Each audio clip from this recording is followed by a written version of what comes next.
नमस्ते, हाय, हेलो, कैसे हैं आप सब। चलिए कहानी शुरू करते हैं। जहाँ मुथु अपने दोस्त से बात कर रहा होता है और कहता है कि अगर तुझे पसंद नहीं है तो बाहर खा ले।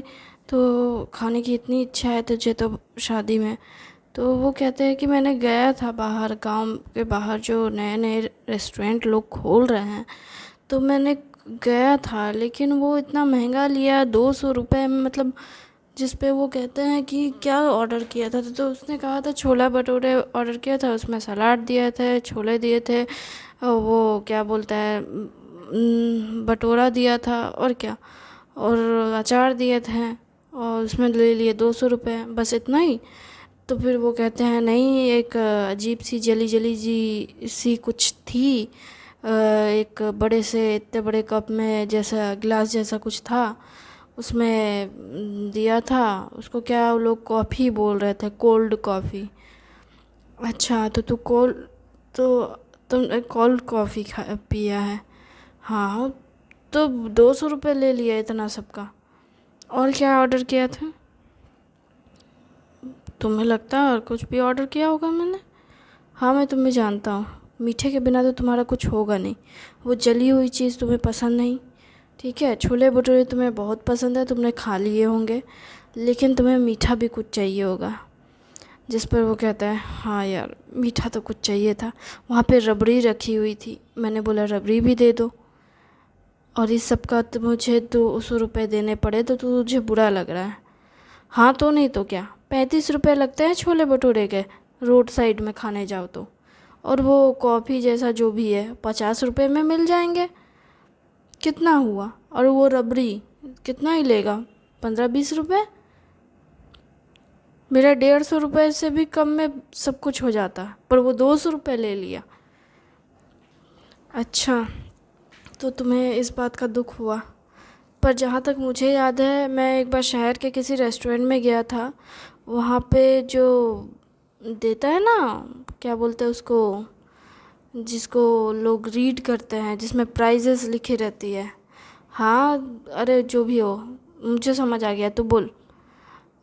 ये कि उसका ना, उसमें जो तू बोल रहा है ना कोल्ड कॉफ़ी, उसका दाम उसमें लिखा हुआ था 80 रुपये। एक जगह पे तो 90 रुपये लिखा था। और तू कह रहा है कि वो तुझे 40 रुपये 50 रुपये में दे दे सब कुछ। उसे बनाने में मेहनत लगती है। अरे मेहनत कौन सी लगती है, कॉफ़ी घोरो, उसमें बर्फ़ डालो, पानी डालो, दूध डालो, हो गया, बस ठंडा कॉफ़ी तो है। अगर वो उतना ही होता तो उतना दाम ना लेता। छोड़ो तो। तुमने ना गांव को कुछ ज़्यादा ही सर पे चढ़ा दिया है, पता है। अभी देश विदेश से सब जगह से लोग आ रहे हैं इतने सालों से। गांव का तो नाम हो रहा है, ठीक है, लेकिन ना दाम भी बढ़ रहा है। मुझे पसंद नहीं आता है। अब अगर गांव का डेवलपमेंट होगा तो चीज़ों का दाम तो बढ़ेंगे ना। क्यों क्यों बढ़ रहे हैं? मेरे पहले दिन कितने अच्छे थे, कितना मज़ेदार था। 20 रुपए में सब कुछ मिल जाता था। अरे यार, वो ज़माना गया जब 20 रुपए में सब कुछ मिल जाता था। अरे यार, 3 रुपए में सिंघाड़े मिल जाते थे। आजकल एक सिंघाड़ा खरीदने जाओ या समोसा, कितना दाम लेता है वो। एक दुकान में गया था मैं, बोल रहे 10 रुपये एक पीस। मैं हैरान, साला 5 रुपये बोलता तो भी मैं सोचता, ये 10 रुपये दाम है यार। मैं सोच रहा हूँ कि मैं कौन से ज़माने से कौन से ज़माने में टपक गया। अरे ऐसा मत बोल। अच्छा चल, तुझे अगर समोसे खाने हैं तो चल घर चल, तुझे खिलाता हूँ। अरे यार, रात हो गई है, क्यों बच्चों को बीवी को तंग करना। कल आ जाऊँगा। मुझे लगा तू तंग नहीं करेगा ये बोल करके तू चला जाएगा, और तू कह रहा कल आ जाएगा। अरे तंग करना है तो अपने यार को तंग करूँगा ना। और यार से खातिरदारी करवानी है तो भाभी को तंग क्यों करूँ। तो इसलिए हम कल मिलेंगे। अच्छा, तो कल क्या करना है तुझे? अरे कल तो शादी तय करने की खुशी में सिंघाड़ा पार्टी करेंगे, और क्या, पुराने दिनों की तरह।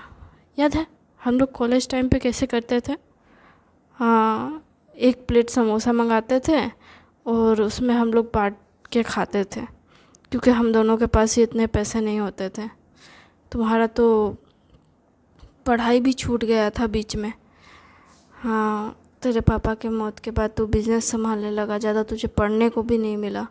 फिर भी तू जब पढ़ने गया तो तेरे पास ज़्यादा पैसे नहीं थे। तूने फिर भी बहुत मेहनत की। हाँ यार, वो दिन भी क्या दिन थे ना। हाँ, अब तो बच्चों के दिन आ गए, अब उसके बच्चों के भी दिन आएंगे। हाँ, हम तो सोचते हैं कि हमारे बच्चे हमें इतना परेशान कर रहे हैं, उनके बच्चे होंगे तो उन्हें कितना परेशान करेंगे। अरे तू ऐसा क्यों बोल रहा है? अरे यार सच कह रहा हूँ। देख, मेरे 2 बेटे हैं और मेरे दोनों बेटे नालायक हैं, किसी काम के नहीं।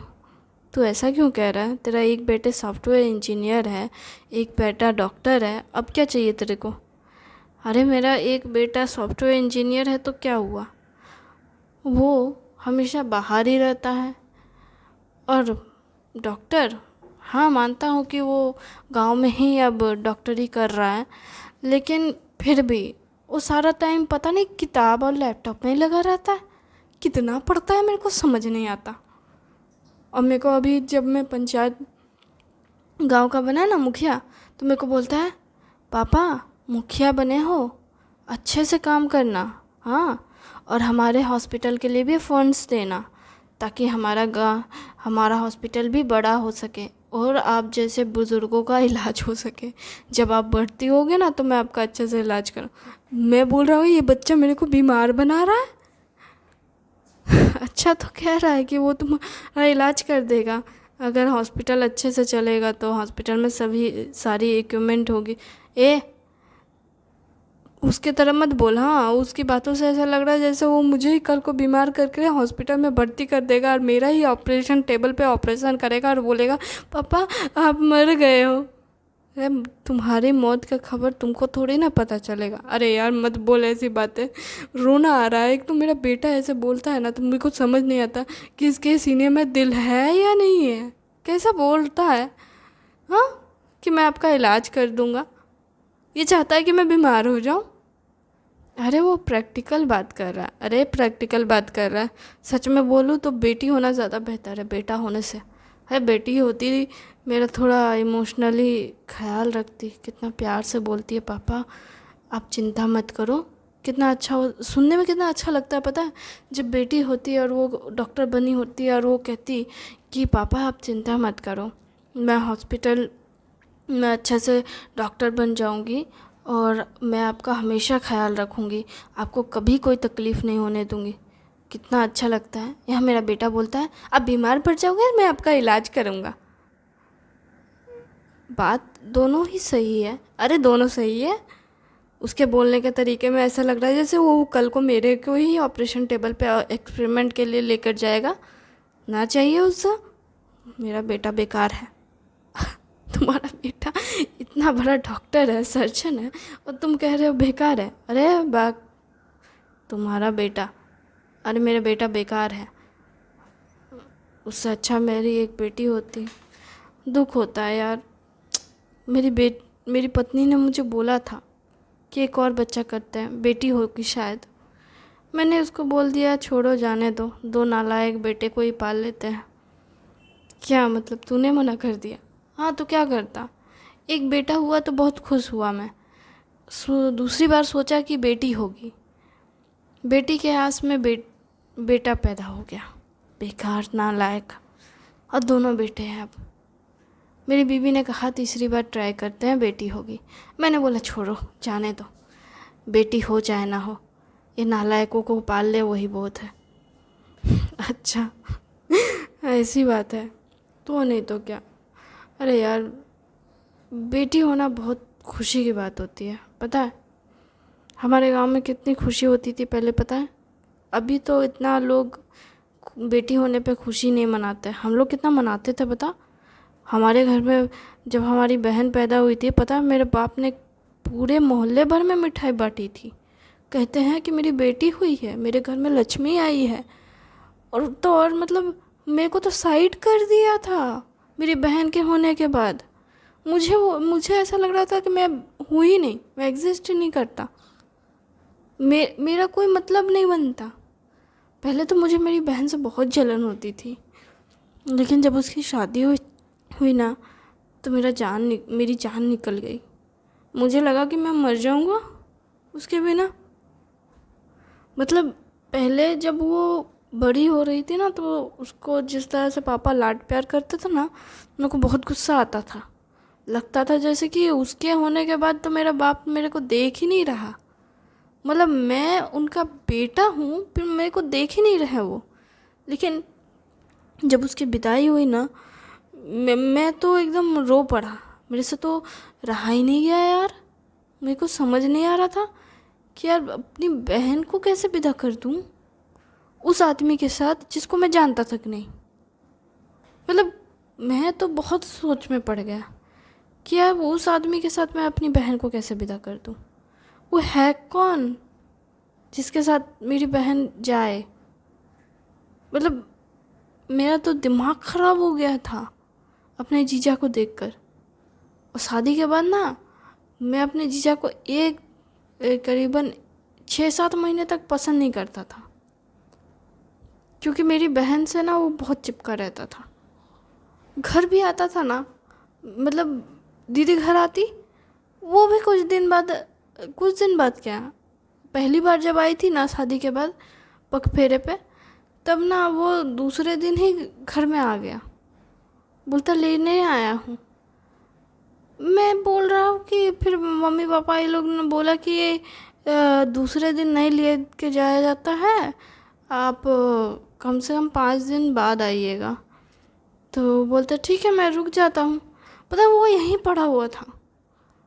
मेरे को इतना गुस्सा लगा ना, लगा कि उस आदमी को मैं बोलूँ कि तेरा घर नहीं है, जा यहाँ से। लेकिन फिर मैंने बोला छोड़ो, जाने दो। अभी अगर मैंने कुछ बोल दिया तो मेरे पापा मम्मी भड़केंगे, मेरी दीदी की बेइज्जती हो जाएगी। छोड़ो, जाने दो। फिर मैंने इग्नोर किया उस आदमी को। वो आदमी पता है मुझसे कितनी दोस्ती करने की कोशिश कर रहा था। कहता है साले साहब, ओ साले साहब, ऐसे बोलता था। पता है फिर मेरे को, मैं उसको बोलता था कि देखो मैं आपसे उम्र में बड़ा हूँ और वो मेरी बहन है, ठीक है। मेरी बहन के हस्बैंड हैं आप, इसलिए आप बस उतना ही रहिए, मेरे से ज़्यादा करीब मत आइए। तो वो फिर भी बातचीत हुई। अरे यार बातचीत, पता है कितना बार उसने मुझे समझाया बुझाया, कितना बार कहा कि मैं तुम्हारी बहन का अच्छे से ख्याल रखूँगा, आप चिंता मत करो। मुझे बड़े प्यार से बोलता था, बड़े प्यार से बोलता था।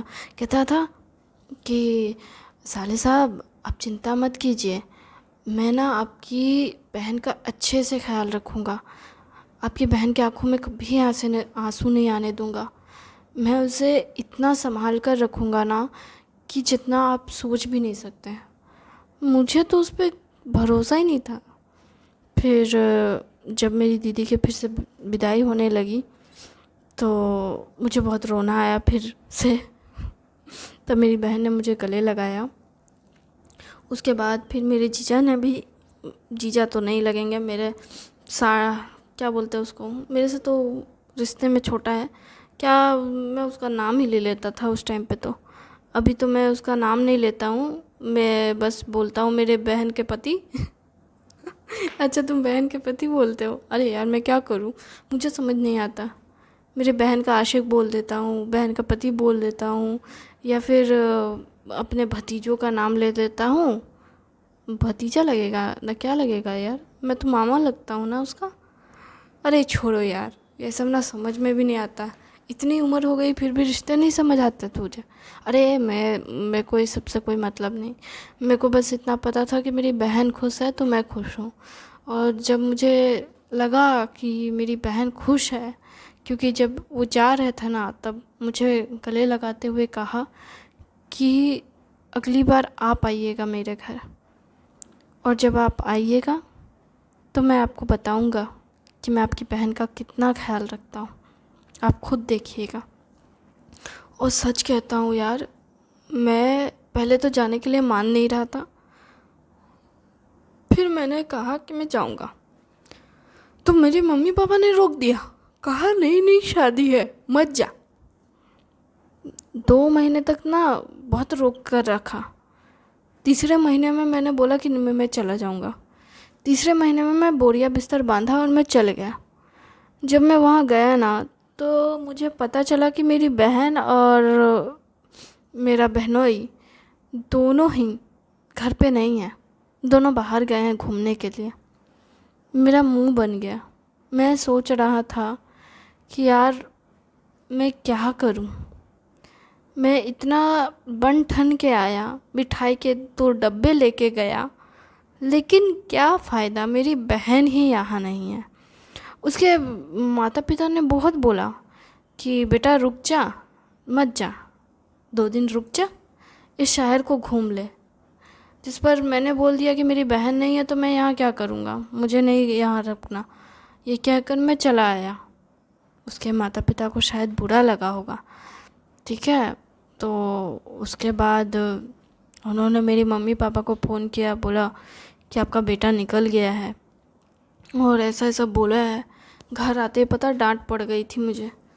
कहता है, मेरे मम्मी पापा ने कहने लगे तू 26 साल का हो गया है, अब भी तेरा बचपना नहीं गया, अपनी बहन को लेकर के इतना क्या पागल होना, उसकी शादी हो गई है, समझ नहीं आती तुझे, उसके ससुराल में जाके तूने कैसी बात की है। मैंने कहा कि मेरी बहन नहीं है तो मैं यहाँ रुक कर क्या करूँगा, तो ये कहने की क्या ज़रूरत थी तुझे, रुक जाता। अरे मैं क्या करता वहाँ रुक कर, अरे वो तुझे शहर घुमा देते हैं, वहाँ खा पी लेता, मुझे नहीं रहना, मेरी बहन से मुझे मिलना था और वो नहीं है तो मुझे किसी से नहीं मिलना। मैं बहुत गुस्सा हो गया था। मेरी मम्मी पापा दोनों मुझे को लेकर बहुत परेशान थे, बोल रहे थे 26 साल का लड़का होकर इसके दिमाग में इतना भी बुद्धि नहीं है इसको कि रिश्ते कैसे संभाले जाते हैं, क्या होगा इसका। और उसी टाइम पता है किसी ने आइडिया दे दिया कि मेरी शादी करवा दे। हाँ मुझे पता है, याद आया। अरे यार तेरी शादी को लेकर कितना बवाल मचा था पूरे गांव में। कह रहे थे कि किसकी मत्थी मारी गई है जो इसके घर जाएगी इससे शादी करके। हाँ कितना सब बेइज्जत कर रहे थे मुझे। और देख मेरी कितनी अच्छी प्यारी सी पत्नी है, फिर भी लोग सुनाने से बाज नहीं आते, और 2 नालायक बेटे भी। अरे तू ऐसा क्यों बोलता है यार। अरे नहीं यार मुत्थू, सच कहता हूँ, सच में। पहले मैं भी बहुत कंफ्यूज था, क्योंकि बाप का मेरा बिज़नेस था, मेरे को कोई ज़्यादा टेंशन नहीं था, ठीक ठाक बिज़नेस चल रहा था, दुकान है अपना, और सब कुछ हम लोग मिक्सी में क्या क्या बोलते हैं उसको, हमारा खुद का मील था, लोग आटा पिसवाने आते, चावल पिसवाने आते, मील था और सब कुछ था। तो मेरे बाप के बाद मेरे को बिज़नेस संभालना था, तो बिज़नेस तो था, बिज़नेस दिखा करके अच्छी लड़की से शादी करवा सकते थे, ठीक है।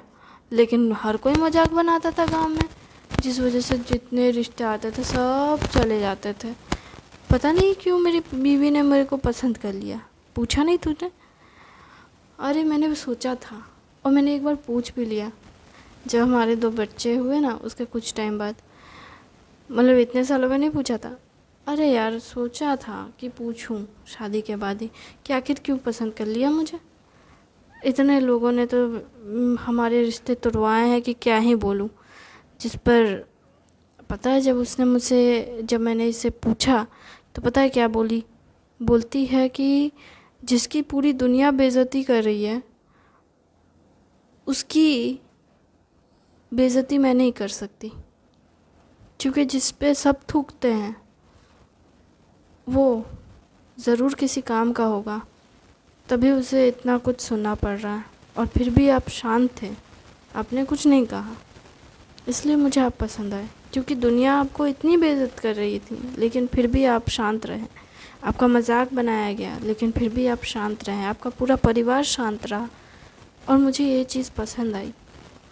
आप अगर गुस्सा करते, तमाशा करते, लोगों के बीच जाकर शोर मचाते, तो शायद मुझे ये सब अच्छा नहीं लगता, लेकिन आपने हर परिस्थिति में शांत रहना सीख लिया और मुझे ये अच्छा लगा। थैंक यू वेरी मच इस कहानी को सुनने के लिए।